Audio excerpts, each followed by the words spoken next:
আওয়ামী লীগ সরকার চাইছিল বিগত 15 বছর ধরে বিএনপিকে নির্মূল করতে, কিন্তু বিএনপি তার চেয়ে দ্বিগুণ শক্তি নিয়ে টিকে ছিল 5ই আগস্টের আগ পর্যন্ত। কিন্তু 5ই আগস্টের পর থেকে বিগত 10 মাস ধরে বিএনপি যা কিছু করতেছে, এতে তাদের মানে ত্যাগী নেতাকর্মী, তৃণমূলের যারা নেতাকর্মী আছে, তারা নিজেদের থেকেই পদত্যাগ নিতেছে।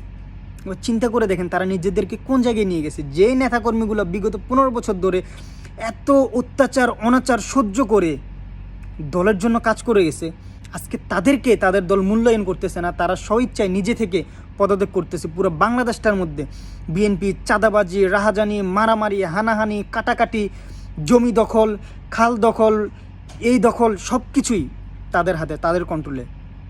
প্রশাসনের মধ্যে প্রশাসনেরা যদি এই ধরে নিয়ে যায় কাউকে, কোনো অপরাধীকে, বিএনপি যে ওইখান থেকে ওদেরকে ছাড়াই নিয়ে আসে। তো 5ই আগস্টের আগের বিএনপি আর পরের বিএনপি আকাশ পাতাল পার্থক্য হয়ে গেছে। এই বিএনপিকে আমরা চাই না, আমরা এই বিএনপিকে চাই না। আমরা খালেদা জিয়ার বিএনপিকে চাই, আমরা জিয়াউর রহমানের বিএনপিকে চাই। আর তারেক রহমান যদি এই বিএনপিকে যদি সামলাইতে পারে, তাহলে আমরা তারেক রহমানের পাশে থাকবো, সমস্যা নেই। কিন্তু এই বিএনপির যদি তারেক রহমান সামলাতে যদি না পারে, তাহলে এই বিএনপির বলে আমরা মুতিও না, বা এই বিএনপি আমরা চাই না। এরকম চাঁদাবাজ দল আমরা চাই না, যারা আমার দেশের গরিব দুঃখী মেহনতি মানুষের টাকা মেরে খায়, মানুষকে শান্তিতে বসবাস করতে দিবে না, এরকম কুলাঙ্গার দলের লোক আমাদের প্রয়োজন নাই ভাই। এরকম দলের লোক আমাদের প্রয়োজন না। দল সম্মান করি, দল থাকুক, এরকম মানুষজন না থাকুক এরকম দলের মধ্যে।